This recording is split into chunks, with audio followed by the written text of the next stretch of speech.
കുമാരനാശാന്റെ കാവ്യമാണ് വീണപ്പൂവ്. 1907 മിതവാദിയിലൂടെയും 1908 ഭാഷാപോഷിണിയിലൂടെയും വീണപ്പൂവ് പ്രസിദ്ധപ്പെടുത്തി.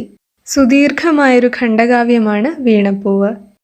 1911 കുമാരനാശാൻ രചിച്ച മറ്റൊരു കാവ്യമാണ് നളിനി അഥവാ ഒരു സ്നേഹം എന്നത്.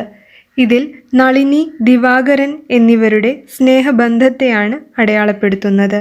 1914 കുമാരനാശാൻ രചിച്ച കാവ്യമാണ് ലീല. ഇതിലെ കഥാപാത്രങ്ങൾ ലീല, മദനൻ എന്നിവരാണ്. എഡ്വിൻ അർണോൾഡിന്റെ ലൈറ്റ് ഓഫ് ഏഷ്യ എന്ന കാവ്യത്തെ ശ്രീബുദ്ധചരിതം എന്ന പേരിൽ കുമാരനാശാൻ വിവർത്തനം ചെയ്തു. 1915 1ഉം 2ഉം ഭാഗങ്ങളും 1917 3ഉം 4ഉം ഭാഗങ്ങളും 1929 കുമാരനാശാന്റെ മരണശേഷമാണ് 5ആം ഭാഗവും പ്രസിദ്ധീകരിച്ചത്.